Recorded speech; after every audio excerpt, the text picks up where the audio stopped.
I had a real rough night. So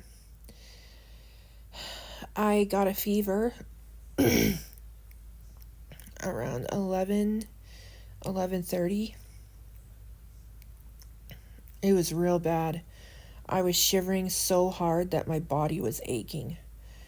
And it didn't break until 1 o'clock. And then it finally broke.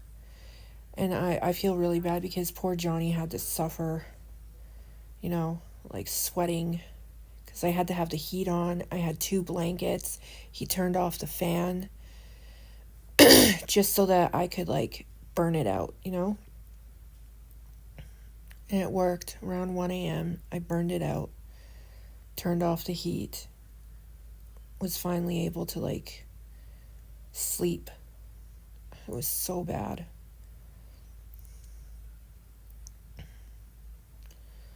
So today, I don't feel as sick as yesterday, which is good.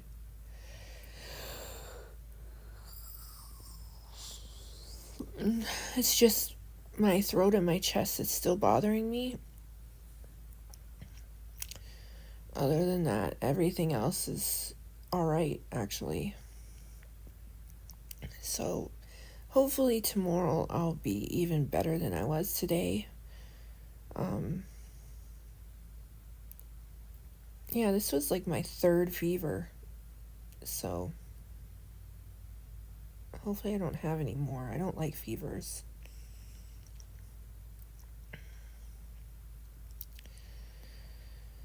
So I'm finally waking up. I'm going to screen record those videos that I wanted to share with you, because I don't know how I'm going to feel later. Usually I feel okay until I wake up, and then I feel like complete crap. Yesterday it was my gut all day. Nausea, pain, everything. It's just terrible. So hopefully today I'm a little better on that. And if I am, I'll do some talking, but if not, I have lots of videos to screen record and share with you that go over the topics I wanted to talk about today. So I'm thankful that there are videos for this kind of thing. For when people are sick. Anyway.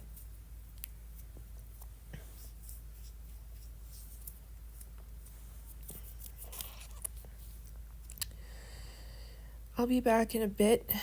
I'm going to go screen record those videos and then get them up here, okay?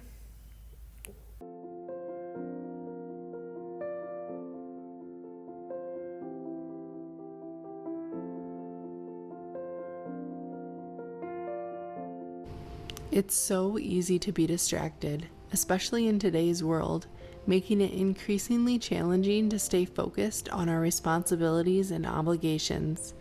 Our smartphones, social media accounts, sports events, television shows, news updates, ever-changing trends, and the tumultuous world of politics all compete for our attention and time. But is that where our attention should be? These distractions are keeping us from fulfilling our duties diligently, leading us to missed opportunities and unfulfilled potential. Hello and welcome to my channel, This Mama's Faith. It is my prayer today that after you watch this video, you leave feeling inspired by God's Word and motivated to serve others. My name is Tabitha Kelly, and I am a wife of 11 years, a homeschool mama to 6, a lover of coffee and dresses, but most of all, a daughter of Christ. Today, I'm taking you along with me as I do some homemaking and share with you what God has laid on my heart this week. Please consider subscribing. Today, I have some homemaking to do, and while I work, I hope this inspires you to get something done in your home. While I'm working today, I am listening to M is for Mama on Audible. And as part of this video, I'd like to give away a hard copy of this book to one of you. Check the description box on how you can enter. I'm also using timers as a way to motivate myself to move from one room to the next in a timely fashion and not get too hung up on the details, because done is better than perfect.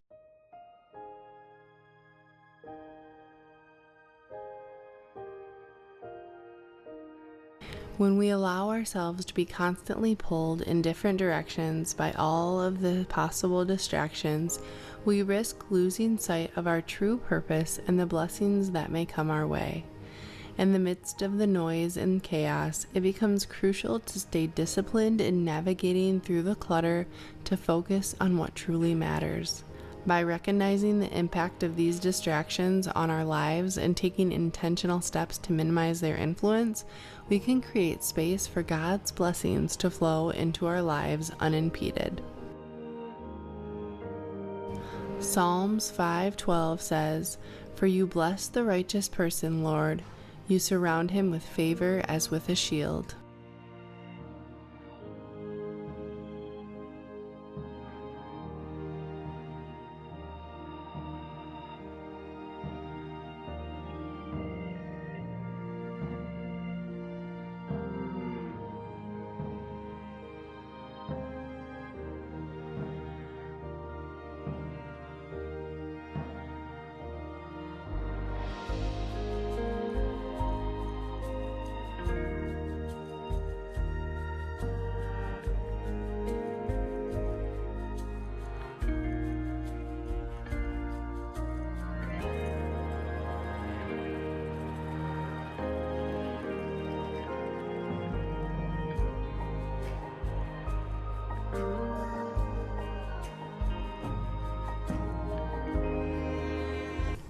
Living in a digital age, it's easy to fall into the trap of seeking connection through screens and devices. However, true connection is found in meaningful interactions with people around us, in face-to-face conversations, and in shared experiences. While technology can facilitate communication, it should not replace the depth and authenticity of real human connection. It is essential to remember that we have the power to choose where we direct our attention and energy. By finding a balance between staying informed and by nurturing our personal relationships with those in our home, we can have more meaningful and fulfilling lives.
You see, we were not meant to live our lives with a keen awareness of all that's going wrong in the world.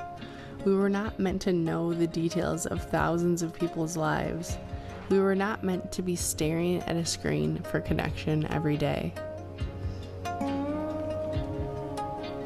As human beings, we were not designed by God to carry the weight of the world's problems on our shoulders. Our minds and hearts are not meant to be constantly bombarded with the endless stream of negative news and information that floods our screens.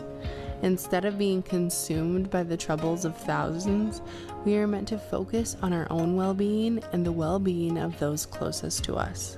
The devil would love nothing more than all of the mothers of this world to be completely obsessed with what's going on, rather than what's happening inside the walls of their own home. You weren't charged with caring for the entire nation. You were charged with caring for your husband and children. Focus on what's in front of you and don't get distracted. Home is your greatest calling and there is lots to do.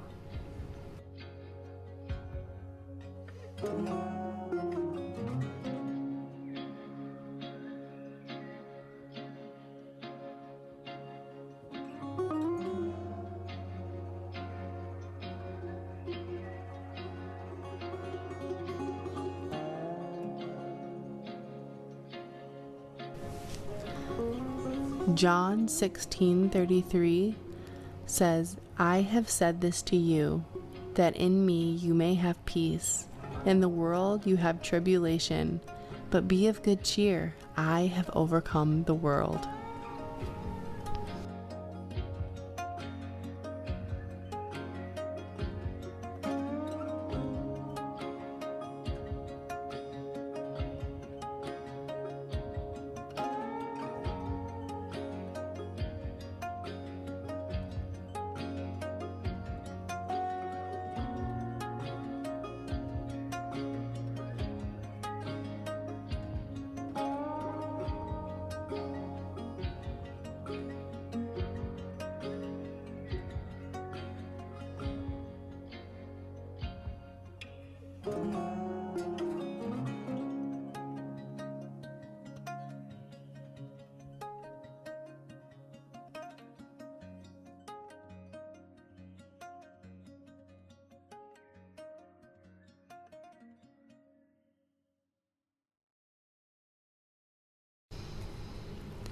It is not cruel or cold to detach from the world so that you can accomplish your duties well.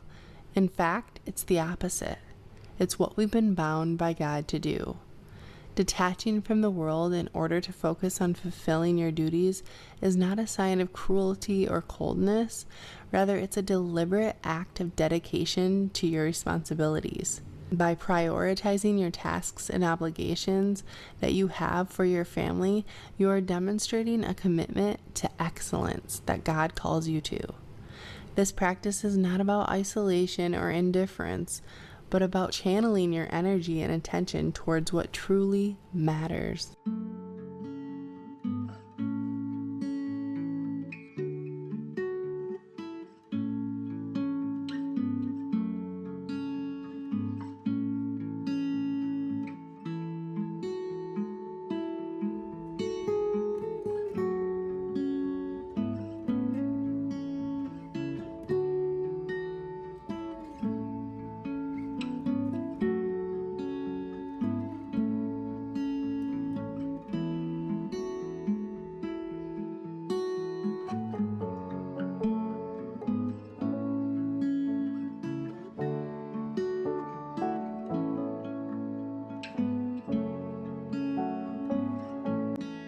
Jesus told us in Luke 13:24 that to be saved we must strive to enter through the narrow gate.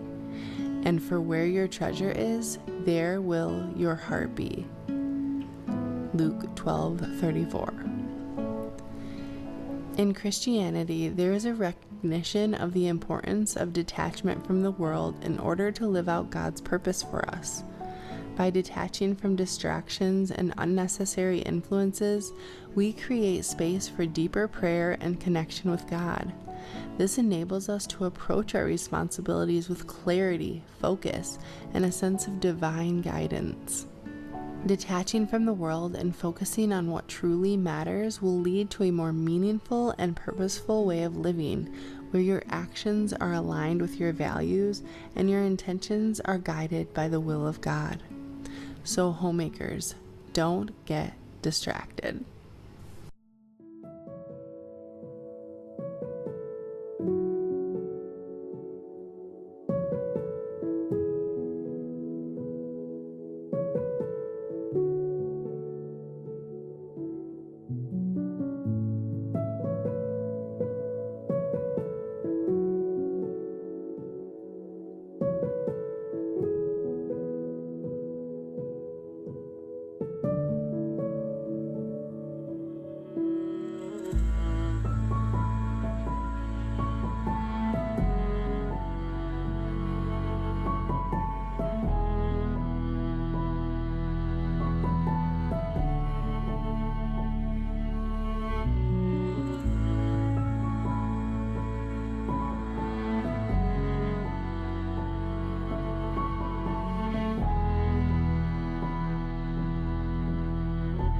I want to thank you for watching my video today, and if it's blessed you in some way, I'd love for you to leave your thoughts with me down in the comments.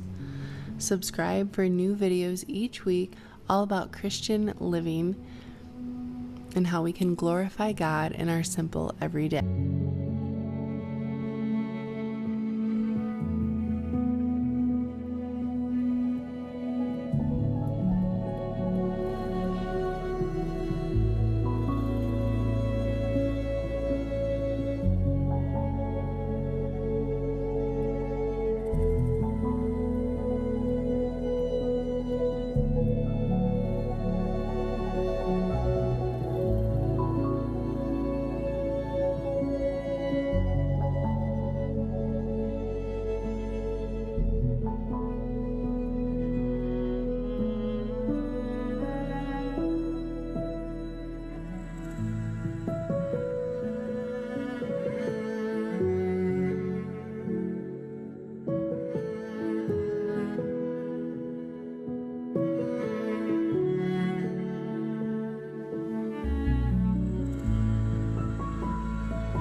It's Sunday morning and you are trying to figure out what you want to wear.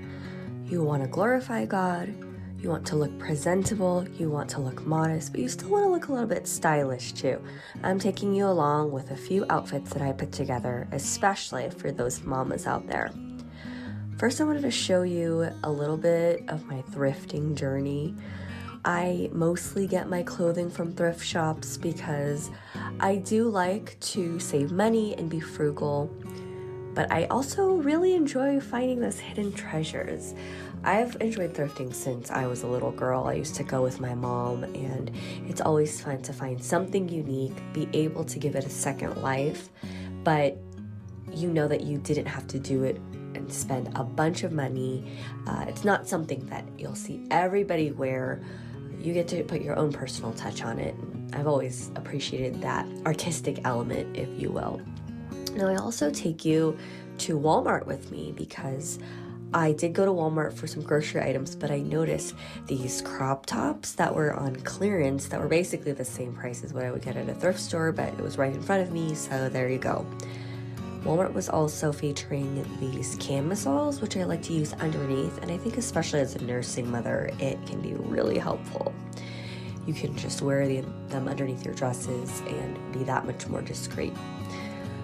I also wanted to highlight that the fall line at Walmart, even though I did not intend on purchasing any of these things, it was so refreshing and beautiful to see these modest, longer dresses, these cardigans. I don't think it was necessarily because it's getting a lot cooler. I really think that our society is noticing more and more that women want to lean into femininity, and I am all for it. Okay, so for this first outfit, I am doing what I normally do. I'm mixing and matching prints, but I mixed and matched this striped shirt. I've had this for about 15 years. It's so soft and comfortable. I bought it at Forever 21 when I was working when I was a teenager, and I don't really go there anymore, but I love this shirt so much. It's just a good workhorse. I pair it with a floral skirt. I actually made this skirt. I bought fabric from Joann and just a little bit of elastic. I'm going to show how I made it in another video. It's really easy if you have beginner or basically no sewing skills. You can make something like this, and I love that the colors. It has lots of different colors, and not in a loud way, in a way where you can wear different tops with it, and basically everything goes with it.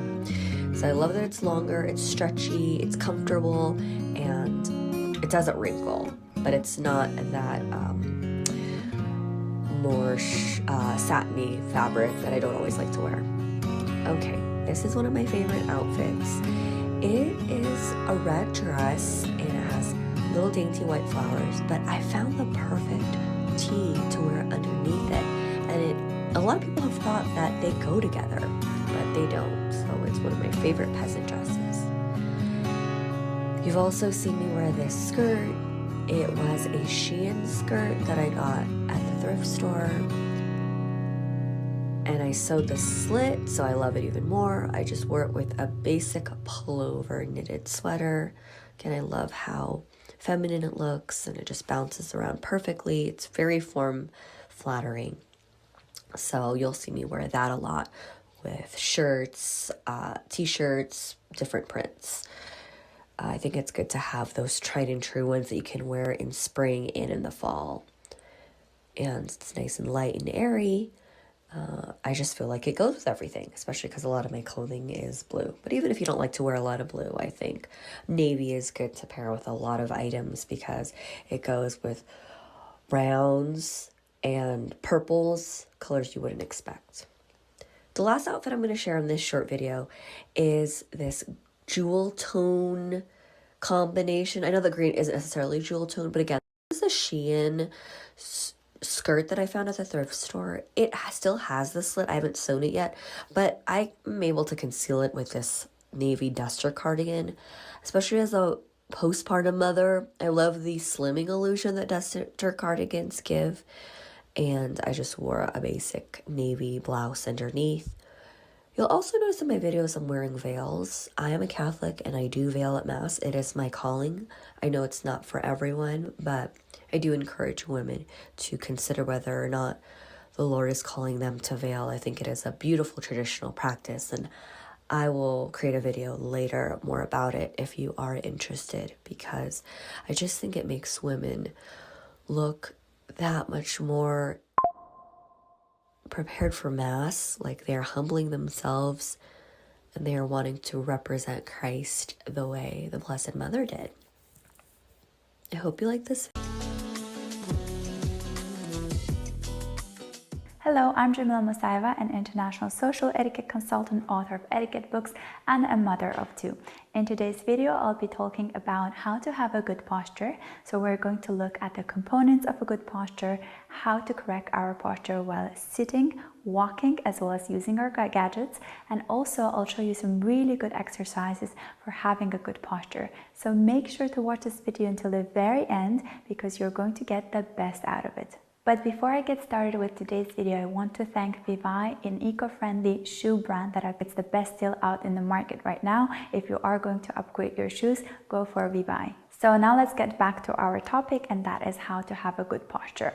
But before we talk about components of good posture, let's look at why is a good posture so important? Why is there so much information out there about how to have a good posture? And the reason is, when we walk into some place, the first thing that people notice is how we are holding ourselves. It is going to make or break the deal. We're going to either make an impression of someone who is confident, who walks and owns the room, or someone who is slouchy, who has a bad posture, who gives off this vibe of inconfidence, shyness, anxiety. Your posture tells a lot about how you feel inside. And so in order for you to make sure that you give this vibe of confidence, you have to master your posture. And the elements of a good posture are obviously the head, shoulders, our spine, back, and our legs. These all make up a good posture. So let's look individually at each segment. So let's get started with our head, because the way that we are positioning our head tells a lot about how we feel about ourselves. And the most important thing to remember about the head is, oftentimes when people think hold your head straight or hold your head up, people imagine pulling their head all the way up to the air, so their nose is in the air. That's not a good thing, because it looks like you're being snobbish, that you're full of yourself, that you disregard the rest of the people. You might mentally think you're holding your head straight, but all you're doing is lifting up your head up in the air. It's not the right way. The right way to hold your head is making sure that your chin is parallel to the ground. And what that means is, as if you can draw a line almost from your chin, straight line from your chin to the air, and then from the ground to the air. So there are two similar lines that could be drawn from to the ground and from your chin up to the air. This is the right way of holding your head. Again, if you are holding your head down, if you are looking down, this makes an impression that you are shy, that you're trying to hide something, that you're anxious, that you are not confident to face the world, so to speak. The next component, very much close to our head, are our shoulders. They can tell a lot about how we feel in the environment that we're in. So when our shoulders, when we don't feel comfortable, when we feel anxious, when we are nervous, we tend to tense up our shoulders. So our shoulders will roll up closer to our ear, almost like we are like a turtle trying to hide in our shell. So our shoulders come up to our ears to protect us. Or again, they are coming forward and inwards like this, trying to cover our chest. All of these are protective mechanisms, trying to hide ourselves from the outer world that we consider to be dangerous. What we need to do in order to give the air of confidence is that we have to open up our chest, open up our neck, open up our face. And by that, what we have to do is we have to roll our shoulders backwards so that our spine is straight, but drop them down. Oftentimes when people think of having a good posture, they immediately roll up their shoulders high up, but then they leave it close to their ear. And again, this position doesn't look like they're confident, looks like they're tense. So what you have to do is you have to roll back and then drop down. So your face and your neck and your chest open up. The way that you can test it is you can do two kind of exercises. One of them I've shown in the older version of the Portman is that this shoulder roll exercise, where you are rolling your shoulder, relaxing your shoulder, and then really drastically, kind of forcefully dropping them down and feeling this emotion, what it feels like to drop down your shoulder. The other thing that you can do is pinch your shoulder blades and then relax. I'm going to show you how to do it. You'll pinch the blades of your shoulder in, close, and then relax. That way you're going to be able to feel it from the back of your shoulders. You're going to feel the blades and their movement. What you have to do, the kind of a feeling you have to have, is have your shoulder blades separated and relaxed. So when your shoulders are tensed, the shoulder blades tend to get inwards towards each other, and that gives you this tense look. What you have to do is you have to be mindful of your body, but also allow it to relax, to exuberate confidence. The next thing to pay attention to is obviously our spine, our back. The most important things you need to do for your back is make sure that you do more strengthening exercises for your back so that your back and your core muscles are strong enough to hold you upright. A lot of our back strength really depends on the core muscles and also obviously the back muscles. When we are thinking of having a good posture, we have to think of tucking our belly in. I get a lot of comments from women saying it's not good for us to tuck our belly, but it's not good to relax your belly and always let it out. One of the good things for women as well is to be able to hold up their core muscles and to really strengthen the lower abdominals. That's actually healthy for you. And when you are constantly mindful of your core muscles and you're able to tuck them in and hold them in, it's going to be good for your pelvic area, and it's really good for women as well. So don't relax your tummy all the way in. You have to hold it up, roll it in, and hold it. And this is a good kind of an exercise that you can do even if you're at home. Just, do 10 minutes at the wall, try to relax your belly and then roll it and tuck it in and hold it in like that. The reason I urge you to do this exercise at home at the wall is that you get a sense of what it feels when your belly is rolled in and tucked in, and what does it feel when it's relaxed. When you are trying these exercises at home, you're going to feel your body more and be able to control it better. The final element, of course, of a good posture is the positioning of our legs. Especially when it comes to, whenever we're feeling nervous, anxious, our legs can really give away a lot of information. They might be shaky, we might feel some weakness in our legs, and the best way to avoid this is to make sure that you place your feet hip wide apart. So this kind of a posture, when you have two of your feet parallel on the ground and really grounded on the floor, gives you the sentiment that you are sort of secure on the ground. So in case if you are shaken, you're nervous, you're going to balance yourself on both feet. When you have your weight on only one foot and the other one is kind of relaxed, the weight is not distributed completely equally. In that sense, if you have a shaky leg, say, or you're nervous, one of those legs that has less weight can really give off your nervousness and anxiety. This also includes if you're seated down. If you are nervous, make sure that you keep both of your legs parallel on the ground, steady on the floor. It's going to help you feel much more in touch with the area, as well as it's going to make you feel comfortable and secure wherever you are. When you're standing with both of your legs on the floor, hip width apart, what you have to keep in mind is that do not lock your knees. So this is a locked knee and this is a relaxed knee. Make sure to relax your knees, because when your knees are locked, again, people from observing you can feel like you are tensed up.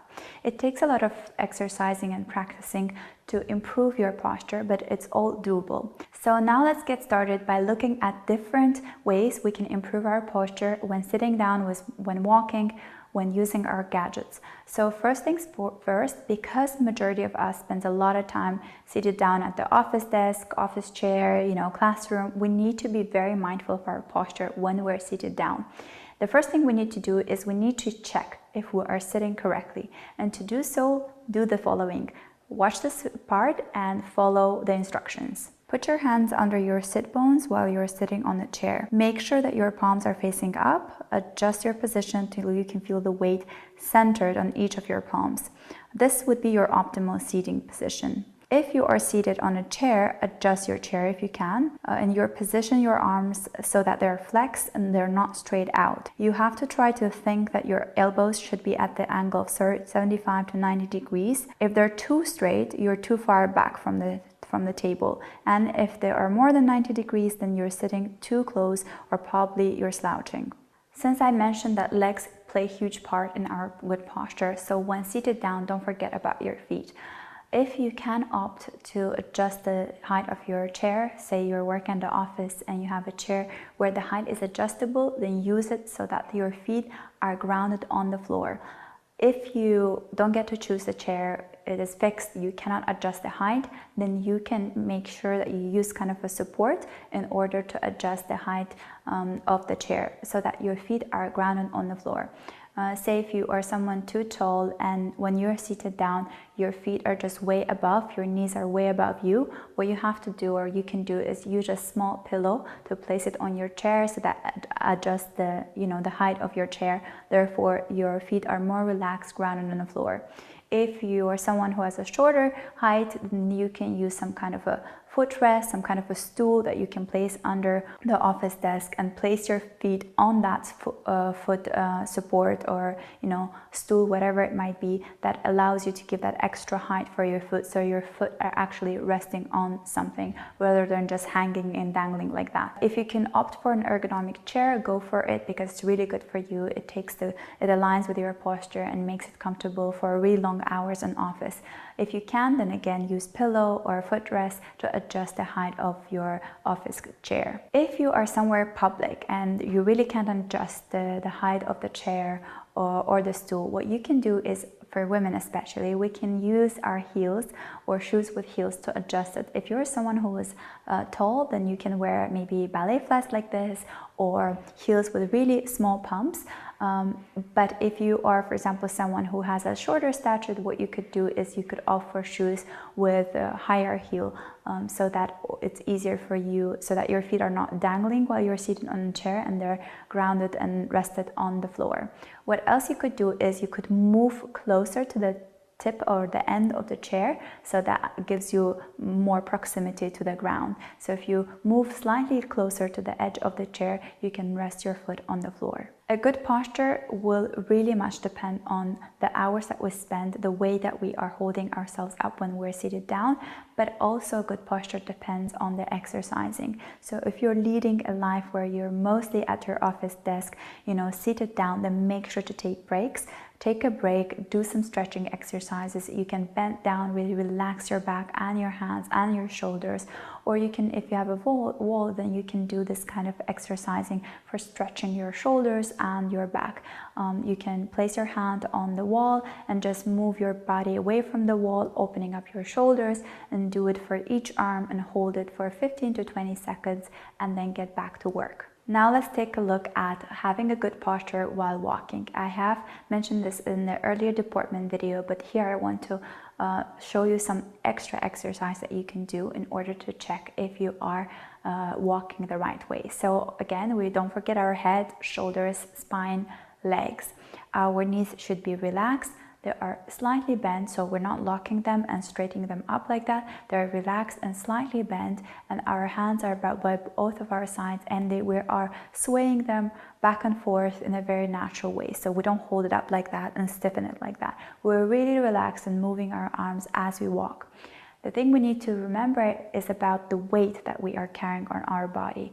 So when your weight is mostly focused on your heel of your feet, you're naturally going to slouch. So because the weight is majorly based on your heel, you're likely to slouch. What you have to do is rock back and forth like that when you feel like you are slightly placing the weight on the ball of your feet. That way, when your weight is distributed to the ball of your feet, you're going to naturally straighten up. A good way to test this is to do this exercise by rocking back and forth, and trying to put all your weight on the back of your heel and feeling how you're slouching, and then bringing it forward to the ball of your feet and feeling how you're opening up. This is also very well tested for ladies if you are wearing heels. When we are wearing heels, the weight is naturally shifted forward.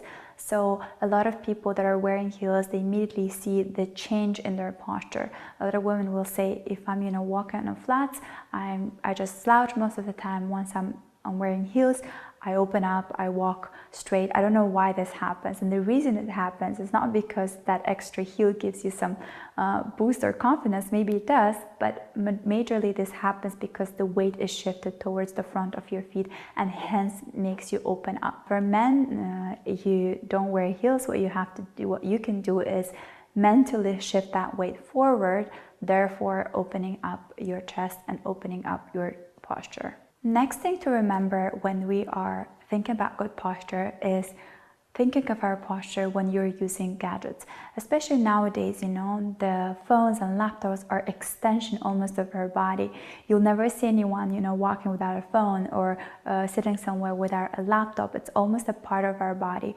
And using the gadgets has really detrimentally affected our posture and many other negative aspects of our life as well, you know, taking our life and worsen our sleep cycles and so forth and so on if we're not using them in the right amount. But when we're talking about posture, realize that majority of the time when you are using your gadget, be it your phone or your laptop, you're looking down. So the position of your neck and your face and your eyes is down.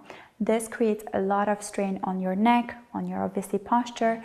You know, it creates headaches, spasms, and obviously it leads to a poor posture over the time of using these gadgets. What you can do is, I'm not saying stay away from them because obviously I am also guilty of that. I spend a lot of the hours on the phone, on my laptop, doing online consultations, teaching, you know, meeting clients and Zoom calls. So a lot of my life is surrounded with gadgets. What I do when I'm using gadgets is I always make sure that I'm facing the gadget at the eye level. So if I'm using the phone at home, I try to place it on somewhere and just watch it from there or have a call on it. And if you're following me on Instagram, you probably have seen when I do my online classes on laptop, I always stack up books under my computer and then place my computer. Or if I'm working, writing something, I always make sure that the laptop is elevated enough to be at my eye level, so I'm not looking down, because you know, this kind of a long postures for duration of time, not overnight obviously, but if this is the habit that happens every single day for, you know, years and years of looking down, this will create, you know, neck problems and double chin and really bad posture. So if you are using it, be mindful, but make sure that you place the gadgets at your eye level for the majority of time that you're using it. And the last thing when it comes about having a good posture is not forgetting about your workouts. Having good posture is a habit, so you can get into a habit of holding yourself upright, and in order to do so, you have to help your body. And the way you can help it is through strength exercising, yoga, Pilates, any kind of stretching exercising. So lightweight training really helps to tone up and build your muscles.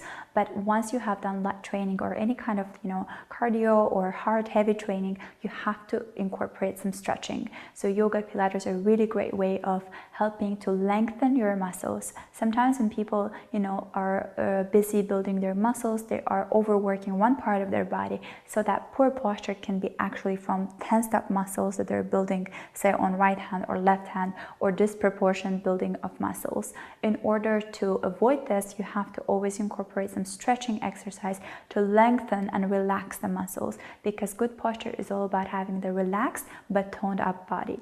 So one exercise that is really great if you are not able to do any kind of other exercising, if you're too busy for anything else or you have too many excuses for anything else, you can do 1 minute of this exercise on a daily basis. That's going to help you build your core, your arms, your shoulders, and your back. Thank you so much for watching this video until the very end. I hope that you enjoyed watching it and learned a lot from this video. If you like this kind of content, make sure to write in the comment section below what are some topics that you would like me to do more videos about. And if you're interested in learning more about etiquette, you can join my Patreon Etiquette Movie Club, where I do monthly analysis of different movies from an etiquette standpoint of view. You can also get my books online that are deliverable to more than 188 countries around the world, as well as join my online course that will give you a certificate of completion. Make sure to check out my website for more information, and if you have any questions, don't hesitate to ask. Thank you so much, and I'll see you in my next video. Bye! Y'all, I'm not doing that great today. I've been sick and nauseous. I've puked once. It's not a good day. Johnny made me our protocol, which is onion, garlic, ginger. He added some other ingredients in here, and this should flush me. So we're trying to flush me because I can't be like this. It's just not sustainable. So I'm flushing my system. It smells and tastes really good. So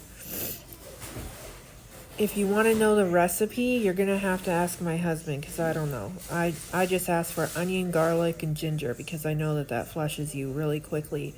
And all of those things equal antibiotic. Literally. It's an antibiotic. Natural remedy.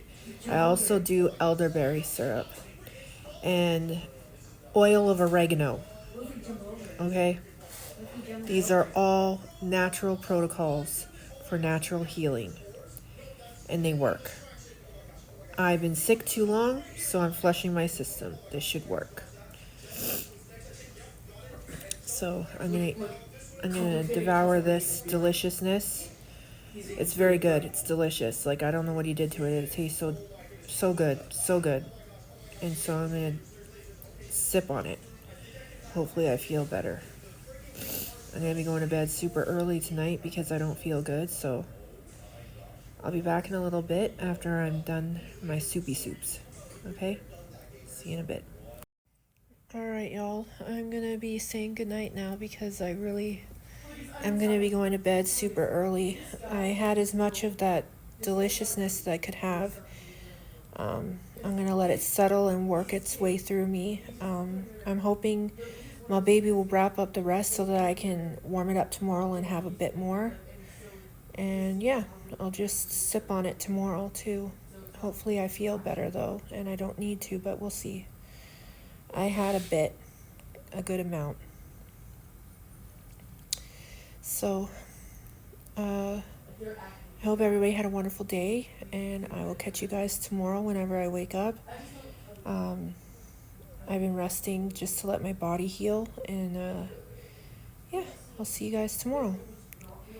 God bless. Later for now. Good night.